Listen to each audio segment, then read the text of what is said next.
Okay. Let's head back and start getting through the final portion of the game. One of the things, now if you go through there, you're going to get to one of the first bosses, which we're going to do, but I always kind of forget to come up here and I don't think, no, actually, I don't believe it's up here, but there's a couple cool things up here.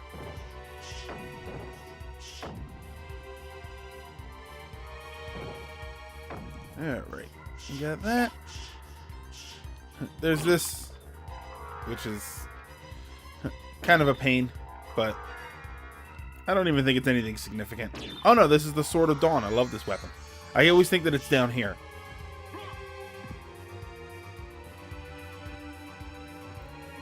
Okay, some stuff down here. Just one of those iron balls. I love the Sword of Dawn. When I'll find a cool spot and show it to you. Whoa!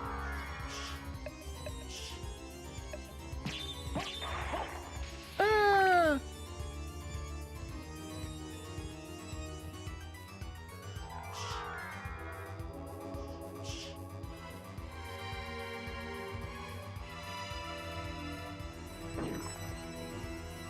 Yeah, let's see here. That's up there.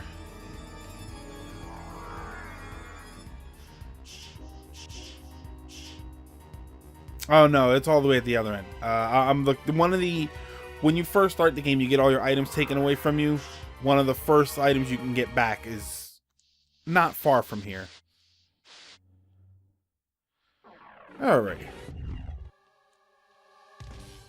A little less susceptible to the... A little less susceptible to the fireballs than it was in the first game. This is basically the first of the 5 bosses from the very first game. This is their sort of reiterations.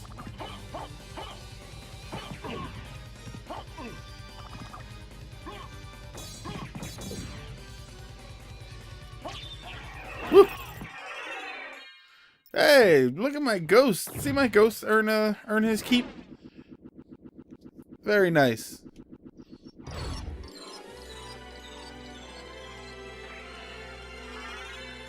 Here we go. You got the Ring of Vlad, which increases some stats, but if I remember right, you need just those 5 pieces. There are a lot of other bosses in this upside down castle, but you'll need to kill the 5 bosses, which are basically the first game bosses, and they'll give you the items that you need. Careful, spikes. These spikes are not breakable. Actually, you know what? There's a pretty cool looking item up here I think I'll get.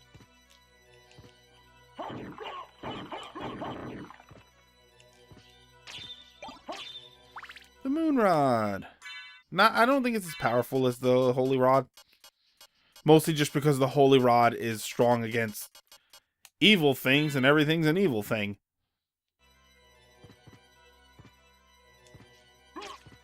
It feels like it's got a little bit less reach.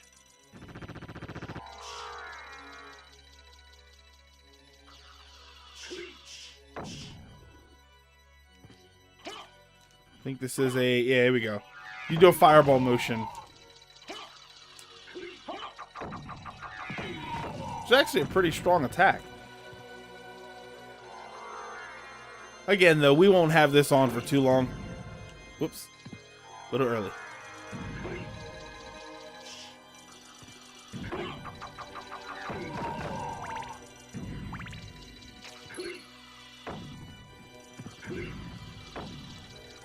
Woo.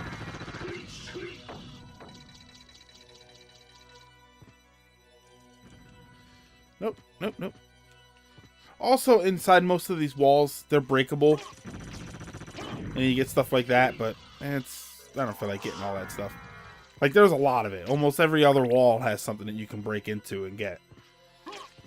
That area has some stuff up there through that. You can break that wall. This is all just more of a pain than it's worth, really. Because these guys keep regenerating. So what if you kill them all and then something happens and you fall down, they'll come back. It's such a pain in the ass.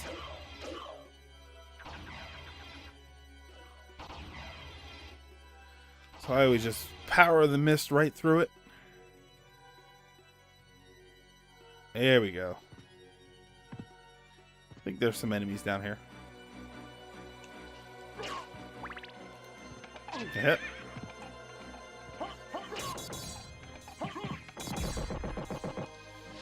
I didn't realize my health was so low.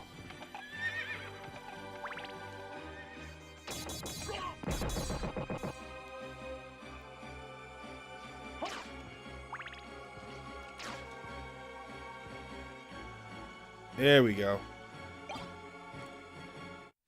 Yeah, when you get your stuff taken in the beginning of the game, that's one of the items. It says it frightens enemies. I know there are some enemies that they'll cower instead of attack you. Problem with that is anything weak enough for that to happen, probably easy to kill anyway.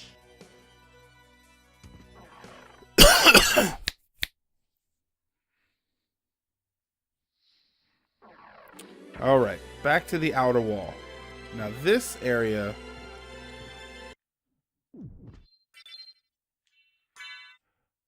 will take straight up to the library. Inside the library, we'll find the weapon that we're looking for. And put the holy rod back on, it's just better. Oh, hold on. Let's see the Sword of Dawn. It's a two-handed weapon, but other than just the two-handed weapons looking cool, when you do a fireball motion, it gives you a random type of enemy. But you can keep doing it.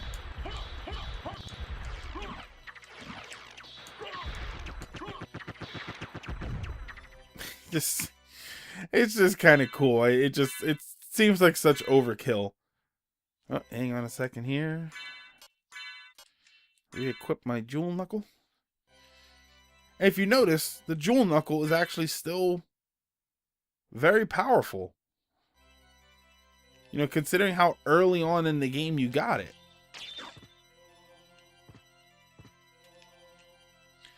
Alright, this area I kind of wish was optimized a little bit better for turning upside down.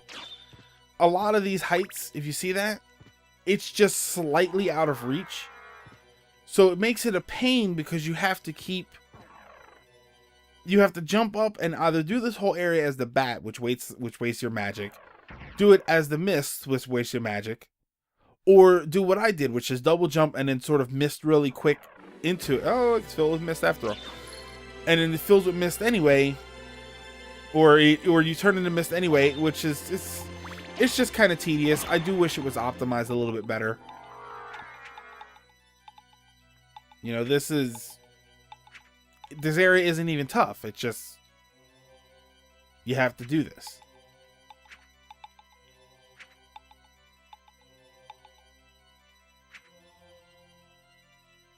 All right. This is the library. Now we'll try this a few times. Again, I won't move forward without this weapon. Whew. They're actually the ones that give it to you. The shmoo is what they're called. I have an area where I farm them. I am at a point, however, where a lot of this stuff is going to give me a decent amount of experience. You know, I'll gain a few levels in this area.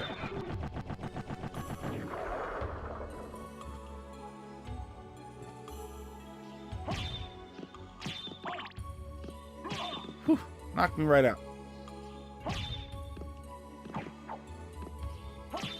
Yeah, don't get in too close or it'll knock you back out of the room. I usually go past this hallway. There's another hallway. And then more of them appear. So this is where I usually end up.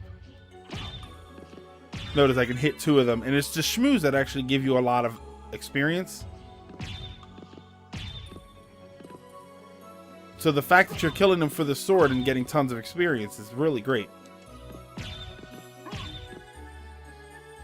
We'll try a few more times and then I'll basically cut to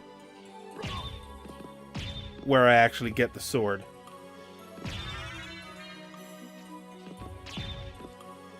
To be completely honest, I normally get pretty lucky with it.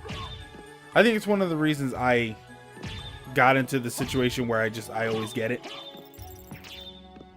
If you're willing to kill this guy and move a little bit into the room, I think there's one more that appears.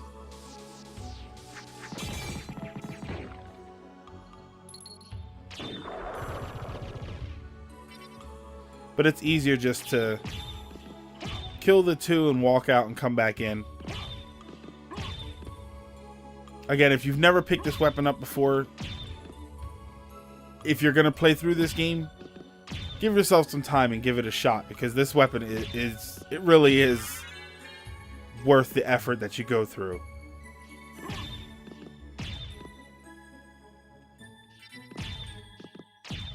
All right, we'll do just about 2 more.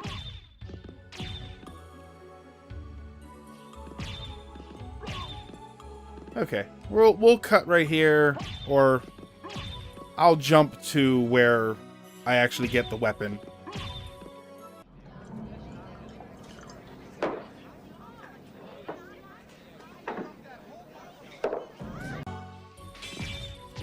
Huh, finally! Alright, now we're back. That took a lot longer than it's taken in a very, very long time. So, I mean, I apologize for it, but it's, you know, I cut all of that extra crap out. So, I mean, that was about a half an hour. And then it was, I went up and went to the bathroom. I got a snack. Ew, God. We did get this sword, though. Bloodthirsty two-handed sword. Got some good drops. We got a bunch of bowls of ramen and a couple javelins. But there's the Muramasa, which looks like that. I think this is the sword that if you have it equipped, you get stronger when blood splatters on you. Very cool sword. But this is it. The Crystogram. One-handed sword. So you can still have something else on. I like to have the knuckles on, even though they're kind of irrelevant now. That's one button push. And it's very strong. If another one drops, I'm going to freak. So yeah, after this point, enemies are almost trivial.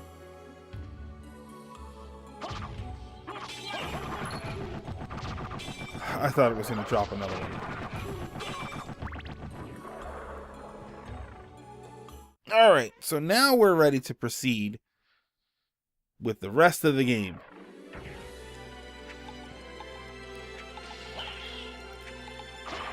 Weird little tidbit, these things, they can't be killed.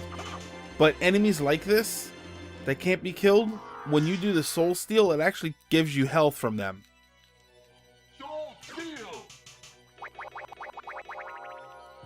You know, just a little something extra. I've been in situations where I want to use my soul steal for health and there are no enemies around.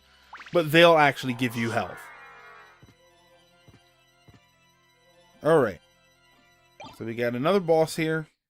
And let's see what the Crystogram does to this guy.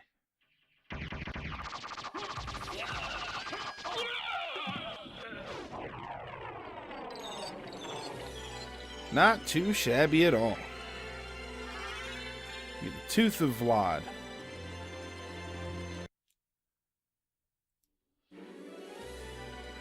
A save point up here.